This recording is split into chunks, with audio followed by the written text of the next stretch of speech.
Une visite qui a tenu toutes ses promesses en termes de mobilisation de la population et en termes de communion de celle-ci avec leur hôte.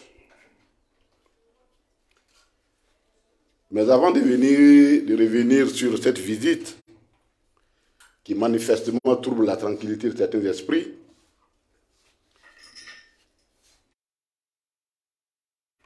gagnés par l'ivresse du pouvoir sans opposition, il convient de revenir sur certains propos qui ont été tenus ci et là, justement par ces esprits-là. Si nous tenons à revenir là-dessus, c'est parce que nous pensons au PPACI, que ces propos sont inacceptables dans une démocratie et dans la République. C'est vrai que les auteurs de ces propos, nous les connaissons. On ne peut pas leur donner des récompenses d'élégance, mais cela aussi ne peut pas aussi justifier ces gens de propos, même s'ils nous ont habitués à ces gens, ils nous ont habitués à cela. Surtout qu'en l'occurrence, au PPACI, et nous ne sommes pas les seuls, tout le monde s'interroge, rien ne justifie ni les actes qui ont été posés avant, pendant cette visite, ni les propos qui sont tenus par les responsables du RHDP. Rien ne justifie. Et on a tourné le problème dans tous les sens, mais on s'interroge, mais qu'est-ce qui peut justifier qu'une visite de compassion à une population soulève autant de passion? Dans l'ordre chronologique, nous allons commencer par les propos tenus par le ministre Kwasi Adjoumani, porte-parole du RHDP, qui paradoxalement, le jour où même les populations de l'armée étaient mobilisées avec à leur tête le chef, lui aussi disait recevoir des chefs aussi de l'armée, au même moment, à la même période, à la même date.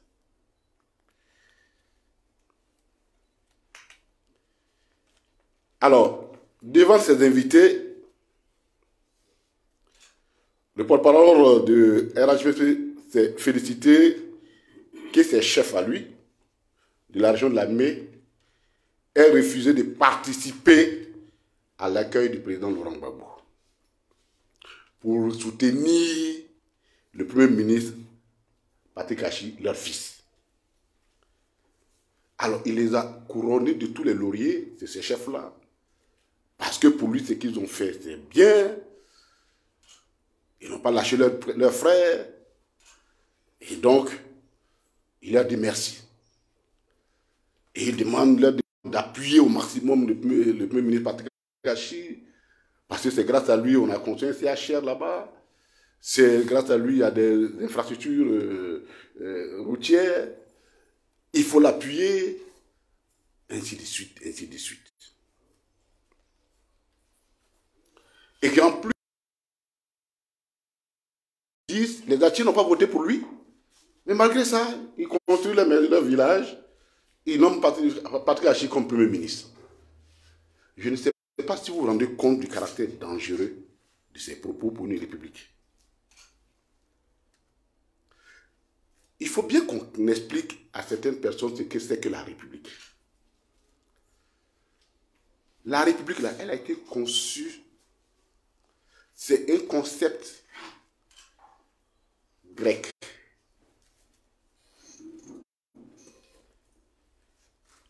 Qui a prospéré entre tous les systèmes de gestion des contradictions des communautés qui vivent ensemble, parce qu'elle est apparue comme étant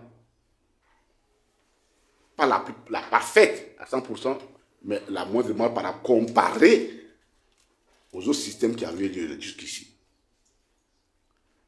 Donc la République dit qu'on met tous les enfants de ce pays dans une République sur un pied d'égalité. Ils ont droit aux produits, aux fruits du labeur de la République commune, du labeur commun, sans distinction. Et celui qui est l'autre facette de la République, c'est la démocratie, parce qu'on ne peut pas imaginer ce qui est par essence public, la République, et qui puisse exister sans les moyens qui donnent un sens à cette démocratie, à cette République qui est la démocratie, c'est-à-dire le pouvoir du peuple.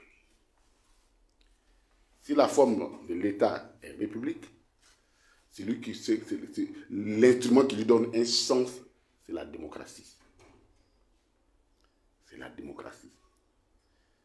Donc, dire à des citoyens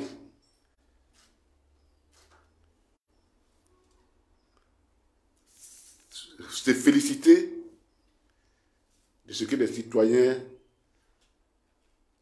reçoivent les dividendes ou du moins une part des fruits de la République, même s'ils n'ont pas voté, c'est ignorer ce qu'est la République. Je voudrais faire passer la vidéo de M. Adjoumani pour que les gens comprennent que nous n'inventons rien. Je voudrais au nom de votre fils, le Premier ministre Achille Abeg, au nom de tous vos enfants, merci. Merci d'avoir accepté de venir nous soutenir à Bouanou, tout comme à Ara. Vous avez ajouté un cachet spécial à la réussite de la célébration. Nous en sommes heureux. Nous avons compris que le peuple athée a changé. Que le peuple athée connaît les bonnes choses. Que le peuple athée n'est pas là pour des bénis oui-oui. Que le peuple athée, il sait protéger son fils. Parce que le président Alassane Ouattara, les athées ne lui doivent rien. Qu'est-ce que vous avez fait pour lui? Le jour qu'on votait là, en 2010, là où il a eu le résultat le plus catastrophique, c'est chez les athées. Mais est-ce que ça a empêché Alassane de faire vos routes? Est-ce que ça a empêché Alassane de construire votre CHR? Mais il a fait parce qu'il a un bon cœur. Il a fait parce qu'il veut également honorer un de vos enfants qui a souffert sous le régime Bako, qui malgré tout a bravé toutes sortes d'obstacles pour être avec Alassane. Et Alassane, c'est un homme reconnaissant. Il a manifesté sa reconnaissance en nommant votre fils d'abord comme ministre d'État, secrétaire général de la présidence. Après avoir occupé les fonctions de ministre des Infrastructures. Aujourd'hui, Achille Patrick est premier ministre par la volonté du président Alassane Ouattara. Et vous l'avez décidé, vous, au moment où celui qui vous a le plus trompé, qui vous a le plus banalisé, a décidé d'aller chez vous. Vous avez décidé de venir soutenir votre fils. C'est un symbole fort. Et je voudrais vous l'amener. C'est un symbole fort parce qu'on ne vous a pas obligé à venir ici. Nous, on connaît les athées. Est-ce qu'on peut vous forcer? On ne peut pas vous forcer. C'est parce que vous savez distinguer le vrai du faux. Vous avez vu tous vos enfants. Achille Patrick là, il est toujours dans la maison de son papa. Vrai ou faux? Il n'a fait que réhabiliter. Est-ce que vous avez vu Achille Patrick aller construire une grande maison à Azopé? Mais il aurait pu, comme souvent d'autres le font, l'argent qu'il devait prendre pour construire le CHR, il peut demander aux gens de construire une maison d'abord. Le bitume qu'il doit mettre, il dit va faire ceci pour moi. Est-ce qu'il l'a fait? Parce qu'il aime son peuple, parce qu'il aime ses parents. Et les gens qui n'ont même pas pu faire quoi que ce soit, quand on leur a donné l'argent, ils sont allés construire des maisons chez eux, à Bignan, bien paraître, faire du n'importe quoi. Et aujourd'hui, là, c'est eux qui veulent venir vous narguer encore. Au moment où vous êtes en train de connaître le bonheur, où votre fils est premier ministre, ils vont venir vous narguer pour dire que non, il y a ceci, cela. Mais vous les Ghanéens, je suis content de vous, je suis fier de vous, parce que vous avez été reconnaissants à l'endroit du président Alassane Ouattara. C'est temps de lui rendre hommage. Que le RHDP-A de la République.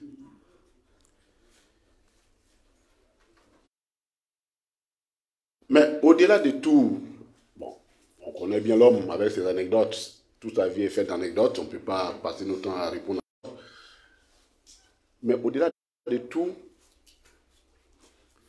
jusque là, il y a des personnes qui disaient que nous faisions un procès d'intention injuste au Premier ministre, puisqu'il n'était pas lié à ce qui s'est passé avant, ainsi de suite.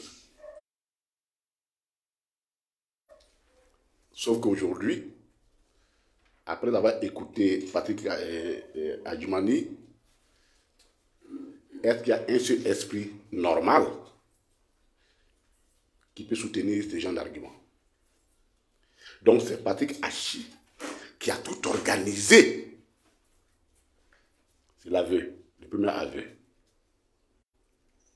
C'est le premier aveu. Et vous remarquerez que nulle part, le ministre d'État Adjoumani ne s'interroge sur l'état des personnes qui ont été blessées. Ceux-là, ce ne sont pas des Atiers, ce ne sont pas des populations de l'armée, ce ne sont pas les frères de Patrick Hachi. Les cars qui ont été brûlés, ceux qui ont reçu les cocktails Molotov, ce n'est pas du tout. Ça ne concerne pas du tout.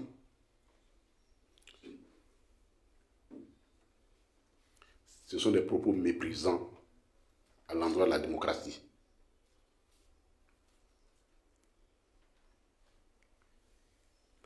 La démocratie et la République forment pour nous les deux faces d'une même médaille,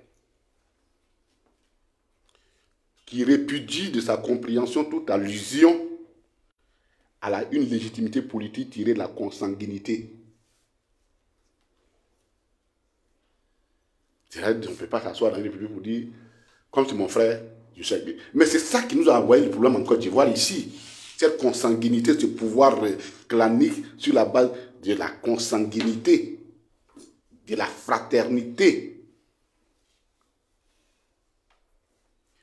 Parce qu'un pouvoir qui tire sa légitimité de la consanguinité est forcément un pouvoir clanique, et tout pouvoir clanique est par nature exclusionniste. Il exclut ceux qui ne sont pas du clan. Même quand vous êtes du clan, si vous ne faites pas du tout le clan sanguin, lorsque vous ne faites pas allégeance, vous êtes considérés comme des personnes, en tout cas, vous êtes exclus du patrimoine, puisqu'ils conçoivent le pouvoir en termes de patrimoine.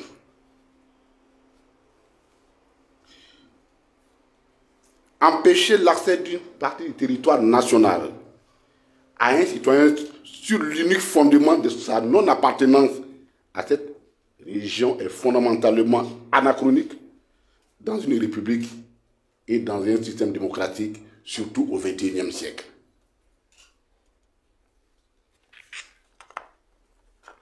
Mais pour nous qui connaissons les RHDP, c'est peu de choses. C'est-à-dire que c'est vraiment on dirait des broutilles comparé à ce qu'eux ils conçoivent, comment ils conçoivent vraiment la République dans leur tête, comment ils conçoivent le pouvoir.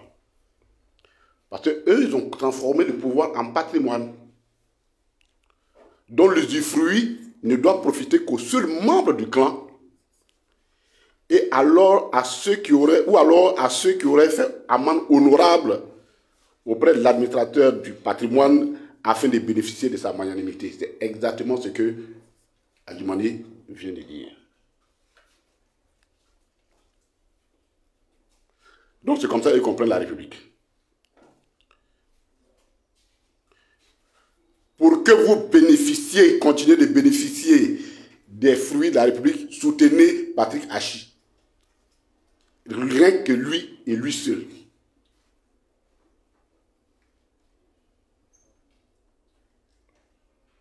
Alors, il y a une question qui se pose, à laquelle personne ne répond véritablement au RHDP.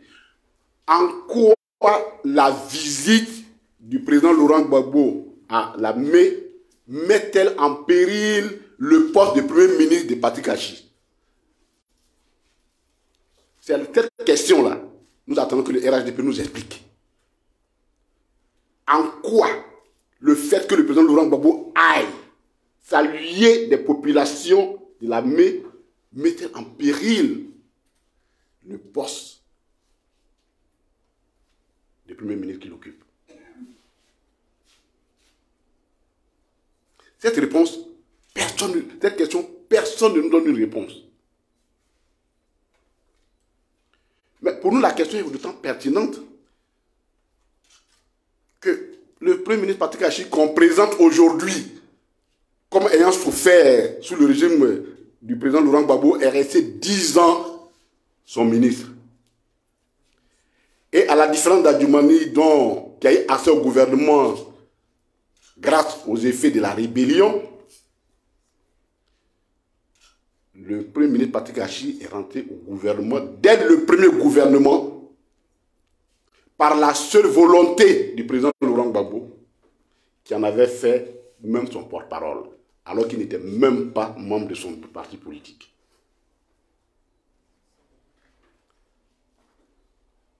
Comment voulez-vous qu'on nous prenne au sérieux, nous qui essayons de faire la politique, si après 10 ans, enfin ça veut dire 10 années sur une personne, aujourd'hui, vous œuvrez pour que cette personne n'aille pas chez vous à vous visiter vos parents? Comment honnêtement voulez-vous que les autres nous regardent? Ceux qui croient encore à la politique. Le Premier ministre Patrick Hachi a fait 10 ans, il n'a jamais démissionné pour dire que je suis maltraité.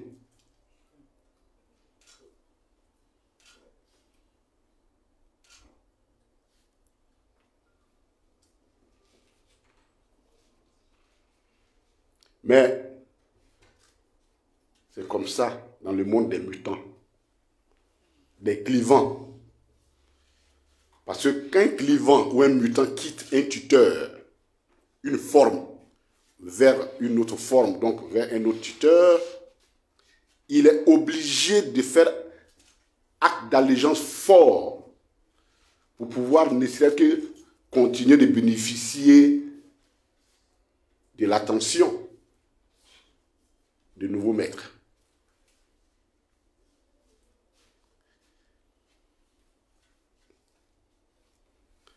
C'est encore plus important dans le cas du Premier ministre parce que lui, dans son mouvement transversal, parce qu'il est parti de chez Bédié au président Ouattara, en passant par le président Gueye, parce qu'on oublie, il a été quelqu'un de très écouté dans l'entourage du Premier ministre Seydou Diarra. Il n'était pas dans le gouvernement, mais était très entouré dans le Premier ministre pendant la transition.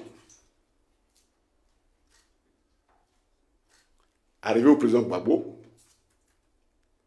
jusqu'au président Ouattara. Si donc, vous avez pu faire tout ce mouvement jusqu'au président Ouattara, qu'est-ce que vous donnerez au président Ouattara pour qu'il puisse avoir confiance en vous, puisque vous avez fait un mouvement tout à fait transversal, et il n'est pas votre premier tuteur, Et il s'interroge s'il en sera le dernier. Dans ces conditions, il faut donner un gage fort. Et c'est ça le problème. Et le gage fort, c'est comme dans la mafia, les samouraïs, les chinois, japonais. Il faut donner quelque chose de fort. Un orteil, un doigt. Yakuza. Il faut donner un doigt. Et le doigt que le peuple Patrick Hachi croit avoir donné engage tout le peuple de l'armée. Il a fait croire certainement que ce peuple-là lui était acquis et conquis de façon définitive. Donc c'est un gage qu'il donne, un gage fort, inaliénable, impérissable et je dirais vraiment un gage éternel, dont l'intégrité ne souffre de rien.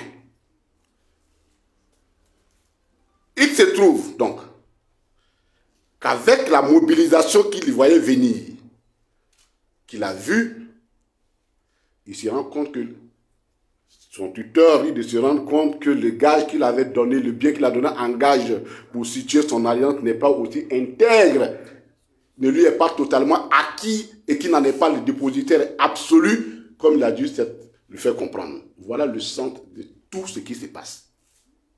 Ne cherchez pas loin. Si je veux faire allégeance alors que j'étais ailleurs à un nouveau maître, il faut que je lui donne quelque chose. Sinon, le monsieur Patrick Hachi, que nous avons vu au dialogue politique, au bord de l'émotion, lorsque nous chantions l'hymne national, qui célébrait la paix retrouvée grâce à son initiative de dialogue politique, s'il n'y a pas véritablement une raison qui dépasse la raison, qui est au niveau de la métaphysique, on ne peut pas comprendre ce comportement-là. Ce n'est pas possible.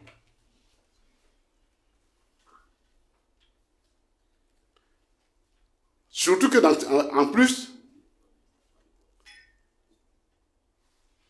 il se trouve dans cette partie, il se croit être dans le starting block pour la succession. Il se dit, je suis dans le starting block pour la succession. Qu'est-ce que je dois faire pour que je sois choisi? Il faut renforcer le gage. Mais vous ne pouvez pas gager un peuple. Ce n'est pas possible. Vous ne pouvez pas hypothéquer, mettre une hypothèque sur la vie d'un peuple. Ce n'est pas possible. Et ils l'ont appris malheureusement. Il apprend ça à ses dépens.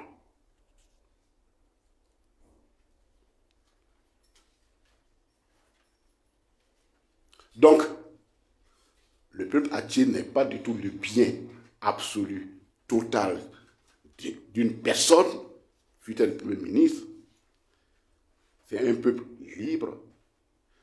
Et nous sommes d'autant plus choqués que ce peuple, pour nous, elle a été le plus grand promoteur de la démocratie dans notre pays.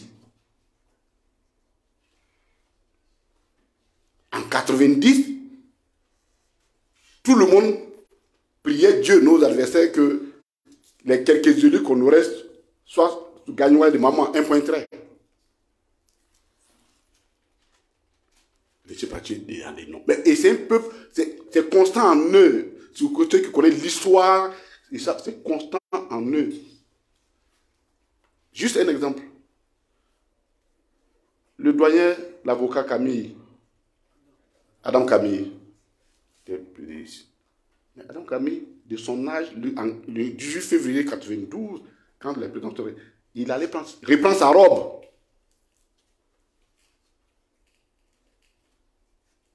Pour aller défendre.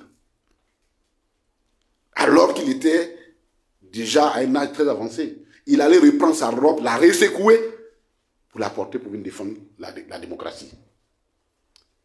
Donc vous ne pouvez pas, quand vous connaissez votre peuple, il y a des choses qu'on ne lui demande pas. Parce que ça ne marchera pas. La deuxième leçon qu'on tire aussi, et qui est liée aussi à la conception de pouvoir, c'est le chantage sur la distribution des ressources de l'État. Mais dans la réalité, c'est une facette du rattrapage ethnique, c'est une variance du rattrapage ethnique du tabouret. Et aujourd'hui, l'autre variance, c'est la mise en gage, le chantage sur la distribution des ressources de l'État. Est-ce que Adjoumani peut nous dire, le ministre d'État Adjoumani peut nous dire, est-ce qu'il sait combien de contribuables atiers paient leurs impôts? Est-ce qu'il est capable de distinguer la contribution des atiers dans la cagnotte nationale, dans les impôts, les recettes? Dans une république, on ne sanctionne pas une partie du peuple parce qu'il n'a pas voté pour toi. Puisque l'argent, là, ce n'est pas ton argent. Ce n'est pas ton argent. Ce n'est pas de la bienveillance. Ce qui ne t'appartient pas, tu ne peux pas en être te déclarer magnanime sur sa gestion. On n'est que des administrateurs. Mais pour eux, c'est du patrimoine. Ils conçoivent que ce sont du patrimoine. Au sens latin de la chose, de ce mot, qui veut dire le bien de mon père. C'est-à-dire ce qui appartient à mon père. C'est pourquoi il est revenu sur le mot votre fils, votre fils, votre fils.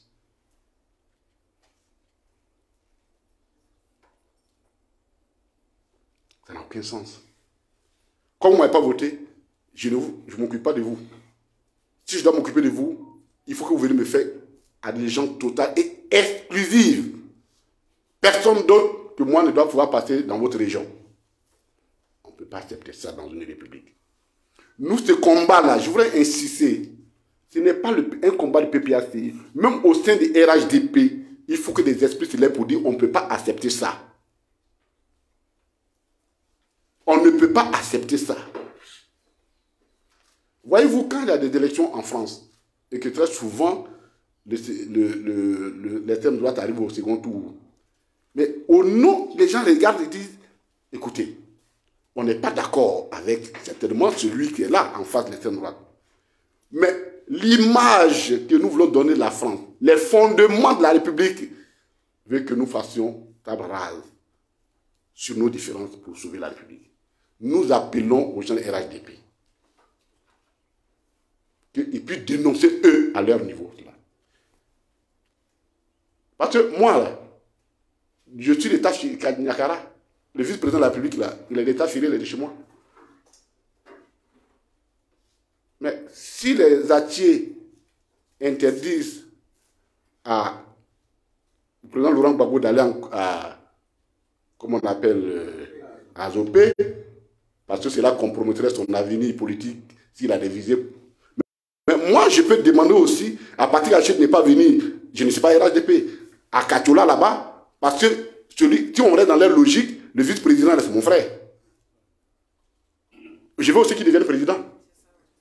Si je reste dans leur logique, à eux, voyez-vous comment c'est dangereux? Si on laisse la politique et qu'on reste dans la consanguinité, je dis, mais attends, le vice-président de la République, là, il est de... C'est mon grand frère, hein? Il appelle tous les jours. Donc, Patrick Haché, comme tu es dans le starting block, tu ne viens plus chez moi ici. Est-ce qu'on peut construire quelque chose de sérieux comme ça?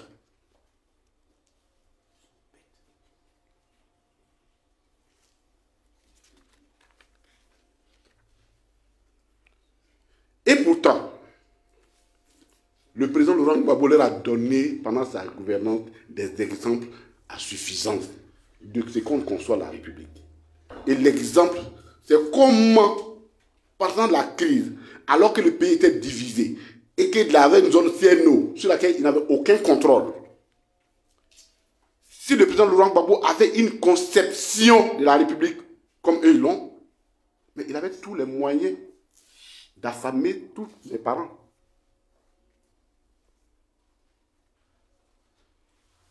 Malgré tout, au nom de la République, du fait que, bien que nous soyons dans une situation de crise aiguë, cela ne doit pas nous séparer de la République. La République devient, elle est vraie pour toutes, même si elle est attaquée par des proches d'enfants. Le président Laurent Gbagbo a pris des mesures au niveau des zones TNO que je vais rappeler.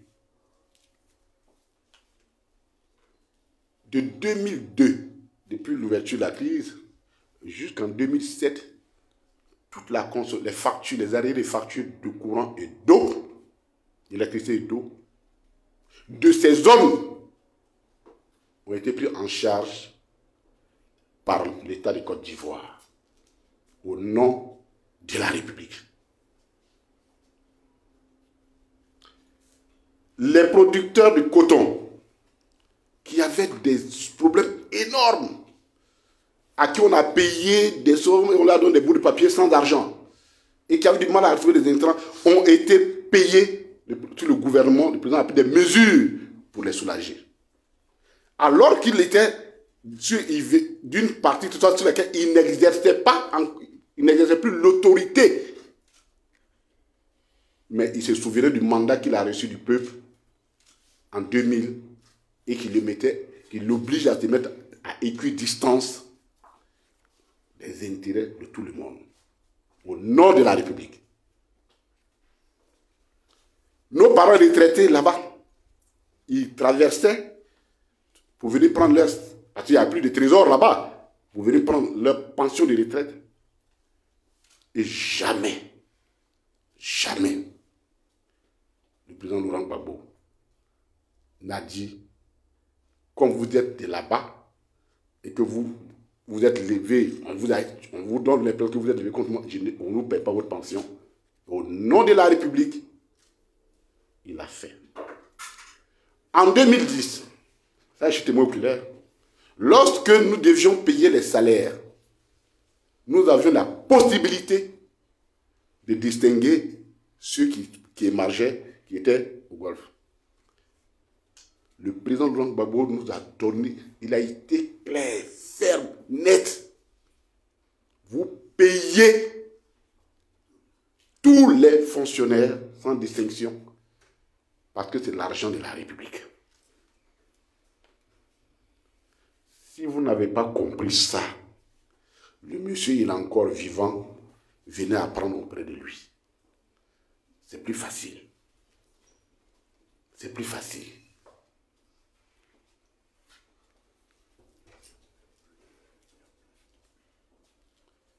Dès que 2007 est arrivé, il a fait des accords, le président Gbagbo a mis un programme présidentiel d'urgence. Les conseils, on n'a pas fini, les conseils généraux, c'était ça, qui avaient été élus en 2002, du Nord, ont été tous redéployés au Sud et ont continué de fonctionner sans distinction. Les gens font comme si le pays a commencé en 2011.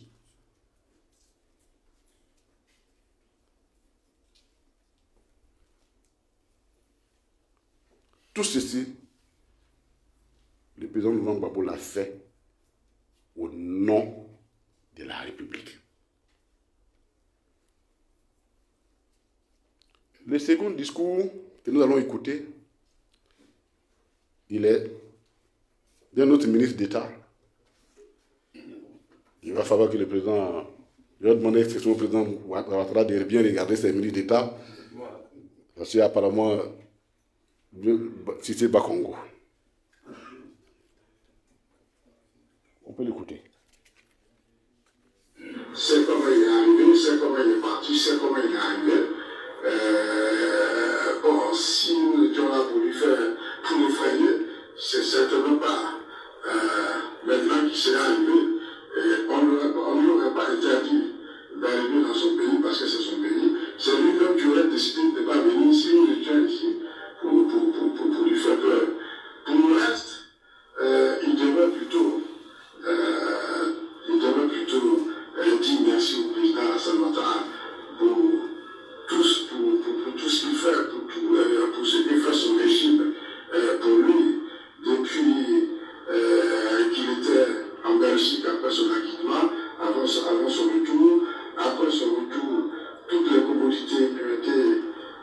sa disposition, toutes les largesses qui lui ont été faites, à lui ainsi qu'à tout son entourage, parce que c'est ça, les certifications que le président Hassan a reçues, les certifications que c'est, également lui aussi, de donner à l'ensemble des Ivoiriens et des Ivoiriens. Nous sommes tous des frères et des sœurs.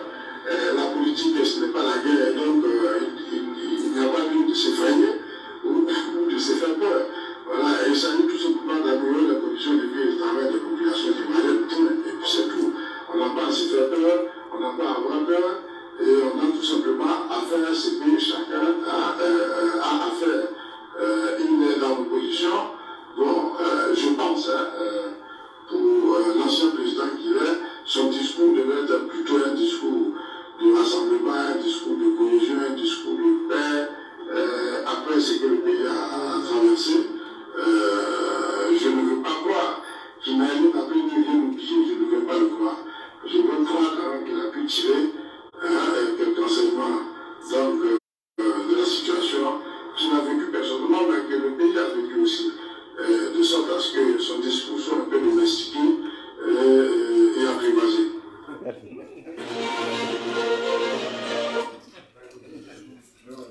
Vous avez écouté le ministre d'État, M. Bakongo, qui ne dit rien d'autre que ce que le ministre Adjumani a dit.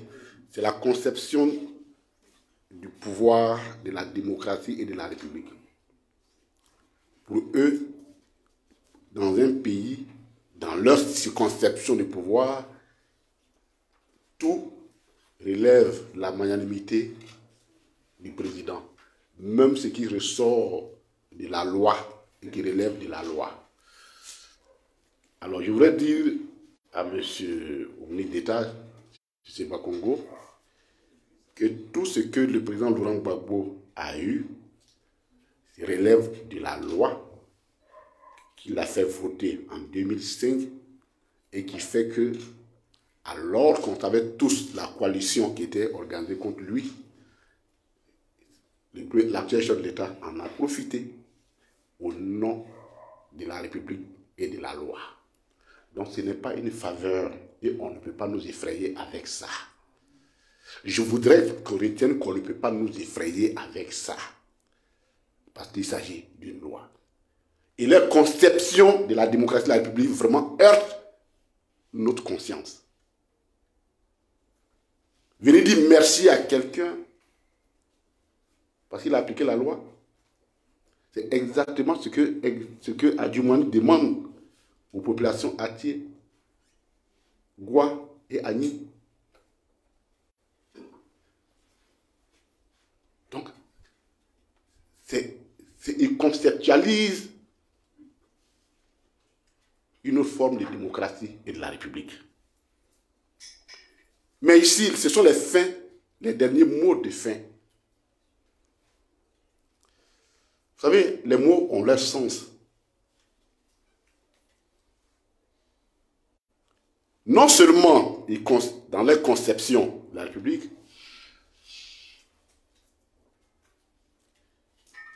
ils ont une autre approche des rapports sociaux, mais ils distinguent les citoyens par des terminologies bien choisies entre les sauvages à domestiquer, qui doivent se domestiquer, et les bons citoyens. Parce que l'image, l'expression française peut faire d'image, mais quand on te réfère à une image pour dire quelque chose, même si le fond de votre pensée est différent, mais l'allusion à l'image traduit votre pensée profonde de ce que le regard que vous avez sur les autres.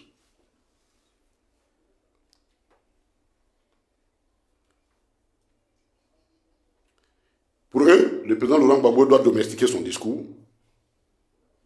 Il doit l'apprivoiser. Sinon, vous avez bien écouté, il s'expose à la répétition de ce qui lui est arrivé. Parce que quand vous n'avez pas tiré la leçon des choses, on sait comment il est arrivé au pouvoir, comment il est parti. C'est-à-dire, on te rappelle que nous sommes là et nous sommes capables de vous faire exactement ce que tu as fait si tu ne quittes pas ton monde en griffe sauvage pour venir comme nous dans la République. Selon notre volonté, notre échelle des valeurs. C'est un ministre d'État qui a parlé.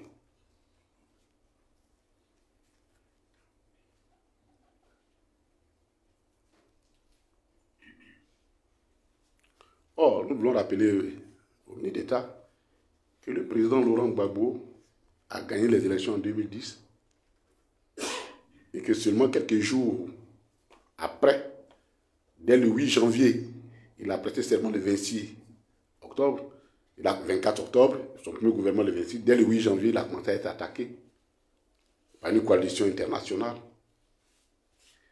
et dont est héritière, et au moins héritier, le régime actuel.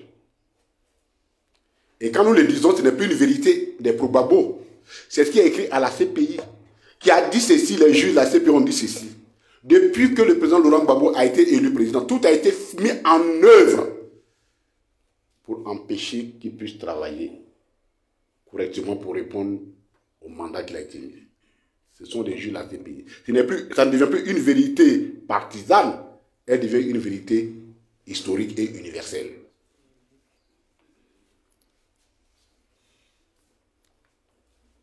Donc, en faisant allusion à la possibilité de ce qui va lui arriver, c'est justement la consécration de la violence comme mode de conquête du pouvoir, de gestion du pouvoir et de maintien et de la pérennisation de ce pouvoir-là. Voici notre notion aussi de la République qui nous heurte. Parce que peut-être qu'il ne le sait pas, le 17 juin, pour que le président Laurent Gbagbo arrive ici, ça a été une bataille.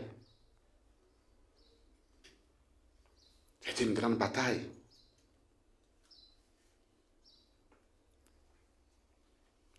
Donc, ce que la CPI a dit, c'est que depuis 2002, des personnes, la violence est devenue le mode de conquête du pouvoir et d'exercice du pouvoir en Côte d'Ivoire. Et c'est pourquoi on agit toujours la violence contre les populations ivoiriennes pour leur dire « soutenez-nous, sinon rappelez-nous comment nous sommes ».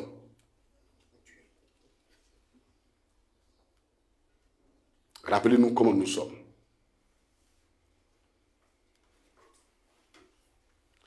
Pour nous donc, finalement, c'est le RHDP qui doit domestiquer, apprivoiser sa conception de la République et de la démocratie pour les aligner sur les normes universelles admises.